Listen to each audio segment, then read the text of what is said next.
ሁልት አዲስ አበባ ላይ ሊቆም ነው መቼ ከታዲያስ አዲስ you live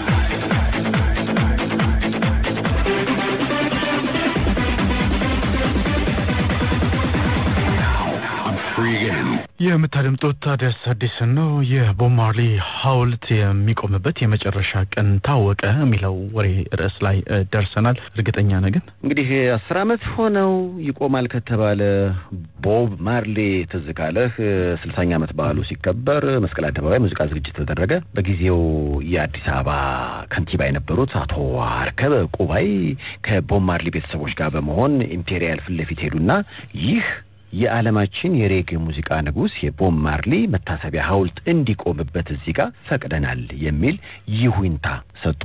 ከዛን ጊዜ ጀምሮ እንግዲህ ያሰበው ሐውልቱ እስከዛሬ ድረስ ቆሞ አያውቅም። የቦብ ማርሊ ዝግጅት እዚህ አዲስ አበባ ላይ ከተዘጋጀ 10 ዓመት አካባቢ ደረሰ ማለት ነው። አዎ በጣም ነው የሚገርመው። እስኪ ለማንኛውም መቼ ነው የሚቆመው? በጣም ባጭር ጊዜ ውስጥ ነው የሰማነው። ታዲያስ አዲስ ሰበር ወሬውን ሊያቀርበው ነው። እውነት ነው ውሸት ነው? ዝርዝር መረጃ እንዲሰጡን መስመር ላይ እንግዲህ የጃኖ ባንድ መስራችና የበላይ ጠባቂ ናቸው አቶ አዲስ ገሰሰ የዘለቀ ገሰሰ ወንድም ይገኛሉ። ከሳቸው ጋር ቆይታ ላድርጋ። መልካም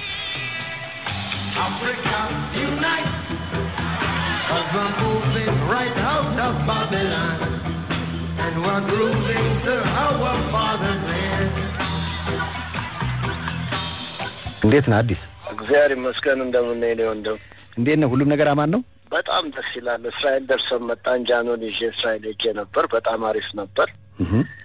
ደግሞ እንግዲህ ለጥምቀት በዓል በጎንደር የሙዚቃ ስራቸውን ጃኖች ያቀርባሉ የሚል ወሬ ሰምቼ ነበር። ጎንደር ነው ያለኸው አሁን? አይ አዲስ አበባ ነው ያለነው። ያው ከሳምንት በኋላ ባህር ዳር፣ ከሁለት ሳምንት በኋላ ደግሞ ጎንደር እናቀርባለን። አሁን እንኳን የደወልኩልህ በዚህ 3 ሳምንት ውስጥ የቦብ ማርሊ ሐውልት የመቆም ተስፋ አለው የተባለ ነው። እውነት ነው? አዎ ልክ ነው። ልናቆመው ነው። እኔ ደለቀና አዋድ አህመድ ሆነን በደንብ አድርገን ኦርጋናይዝ እያደረግን ነው እና ያንተም ስቴሽን አሁን የመጀመሪያው ነው ይሄን ነገር ኦፊሻሊ ለመስማት። የቦብ ሐውልት ይቆማል ከተባለበት ጊዜ በጣም ዘገየና ምንድነው እንደዚህ ሊዘገይ የቻለበት ምክንያት? አዲስ ከዛ እስኪ እንጀምር። ብዙ ምክንያቶች አሉ፣ ግን እኔ ኢንዲቴል ባልገባም ደስ የሚለው ነገር የዛ ወንድማችን ሐውልት በቃ ኦፊሻሊ እዚህ አዲስ አበባ ላይ ትዝ ይልህ እንደሆነ የዛሬ 10 ዓመት ያ ስኩዌር በአቶ አርከበ ሜር በነበሩ ጊዜ ኦፊሻሊ ያ ቦታ ተሰጥቶ ነበር እና አንድ ቀን ደግሞ ሐውልቱ ይቆማል ብለን ቃል ገብተን ነበር እና እንግዲህ እንደምንም ብለን እኔና ዘለቀና አዋዶነን አሁን መቆም አለበት ብለን ነገሩ ተሰርቶ አልቋል። አንድ በጣም የታወቀ አርቲስት ብዙነህ የሚባል አርቲስት ነው የሰራው እና አሁን ፋይናል ስቴጅ ላይ ነው ያለው። ጋርደኑን አሳምረነዋል፣ አጥሩ ተሰርቷል፣ መብራት ኃይል እየተባበረን ነው። የዛ ክፍለ ከተማ የቦሌ ክፍለ ከተማ የቦሌ አስተዳደር ፖሊሱም ሁሉም አግሪ አድርገዋል።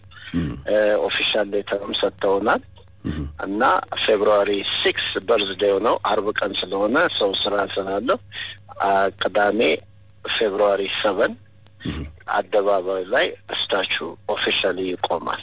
ቤተሰቦቹ የመምጣት ነገር አለ የቦብ ሐውልት ሲቆም? ከሪታ ጋር እየተነጋገርን ነው። ፖሲቢሊቲው አለ። ትንሽ የጤና ችግር አለባት። ስትሮክ 1-2 ጊዜ እንትን ብሏታል። አንድ ጊዜ እንዲያውም እዚህ አፍሪካ ሆና ነው ስትሮክ ያጋጠማት፣ ጋና ኢትዮጵያ አይደለም። እና የጤንነቷ ጉዳይ እስከተስተካከለ ድረስ እመጣለሁ ብላ ቃል ገብታልናለች። ግን እንግዲህ ቢትዊን ናው ኤንድ ዚስ 3 ዊክስ የሚሆነውን ነገር እግዚአብሔር ነው የሚያውቀው። እግዚአብሔር ጤንነቷን ከሰጣት ትመጣለች እሷ። የቦብ ማርሊ ሐውልት አዲስ አበባ ላይ መቆም ጥቅሙ ምንድነው ብለው የሚጠይቁ ሰዎች አሉ። ምክንያቱም ኢትዮጵያዊ የሆኑ ጀግኖች አሉ። የራሳችንን ጀግኖች ሳናከብር ለምን ወደ ጃማይካ እንሄዳለን ብለው በጥያቄ መልክ ይሄን ነገር የሚያነሱ ሰዎች አሉ።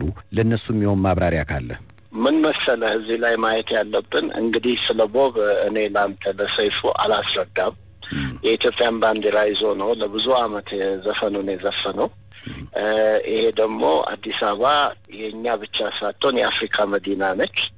ያ መዲናነቷን ደግሞ በእንደዚህ አይነት ነገሮች መግለጹ የአፍሪካ ልጆች የሆኑትን እንደነ ባብ እንደ ማርቲን ሉተር ኪንግ ብዙ ለዓለም ኮንትሪቢዩት ያደረጉ ጥቁሮች አንዳንድ መታሰቢያ ኢትዮጵያ ውስጥ ቢኖርላቸው ጥሩ ነው። እነዛም ወንድሞቻችን ብዙ ጀግኖች አሉ፣ ኢትዮጵያውያኖች ብዙ አርቲስቶች አሉ። ለእነሱም ደግሞ ወደፊት እኛ እድሜ ከሰጠንና ኤነርጂ ከሰጠን የማናረግበት ምንም ምክንያት የለም። ግን ይሄ አጋጣሚ ሆኖ ያኔ በርዝዴው ሲከበር እንትኑ ዴዲኬት ስለተደረገ በዛ ላይ ደግሞ እኔና ዘለቀ ያ ነገር እዚህ እንዲሆን ብዙ ኮንትሪቢዩሽን ስላለን ተረስቶ እንዳይቀር ሐውልቱ ቢቆም ጥሩ ነው ብለን ያደረግነው ነገር ነው። ደግሞም በኪነ ጥበብም ወደፊት ሀገራችን እየተስፋፋች ነው እንደምታየው እና ታሪክ ይኖረዋል ከሚል አስፔክት ነው እንጂ ብዙ ኢትዮጵያውያኖች ወንድሞቻችን እና እህቶቻችን በተለያየ መስክ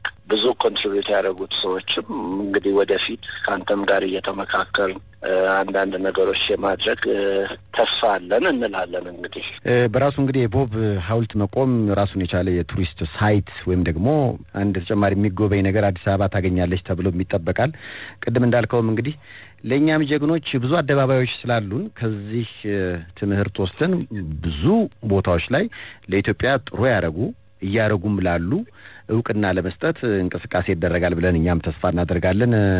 አብረን እንሰራዋለን። እሱ ትልቅ ፕሮጀክት ነው። ለሀገራችን ደግሞ ምንም ወደ ኋላ ማለት የለብንም። ሀገራችን ሰላም ነው። ሀገራችን እየለማ ነው። ሀገራችን ፕሮግሬስ እያደረገች ነው እና ከቱሪዝም አስፔክት አንድ ምሳሌ ብሰጥህ የኢጅፕት ፉትቦል ቲም አዲስ አበባ መጥቶ ነበር አንድ ጊዜ እና ሄደው ፎቶግራፍ የተነሱት እዛ ሐውልቱ ይደረግበታል የተባለ ቦብ ማርሌ አደባባይ ላይ ነበረ። እኔ ራሴ ፐርሰናሊ አይቼዋለሁ። ሰዎቹ እዛ ላይ ተሰብስበው ፎቶግራፍ ሲነሱና የውጭ ሰዎች መሆናቸውን አይቼ ምንድናቸው እነዚህ ብዬ ስጠይቅ የኢጅፕት ፉትቦል ቲም ነው እና እንግዲህ ምን ያህል እንደሚያቀራርበን አስበው ብዙዎቹን የአፍሪካን ሰዎች እና ትልቅ ነገር ነው ብዬ ነው የማስበው። ለቱሪስት ደግሞ ትልቅ ዴስቲኔሽን እንደሚሆን ምንም ጥርጥር የለኝም ምንም። ስለዚህ ከ3 ሳምንት በኋላ ለልደቱ የዝነኛው የዓለማችን አቀንቃኝ የቦብ ማርሌ ሐውልት ኢምፔሪያል ሆቴል ፊት ለፊት በሚኖረው አደባባይ ላይ ይቆማል የሚለውን አዲስ ወሬ ስለነገርከን ከልብ እናመሰግናለን። አዲስ ስለነበረም ቆይታን ከልብ እናመሰግናለን። ታንክ ዩ። እኔ ወንድም አመሰግናለሁ።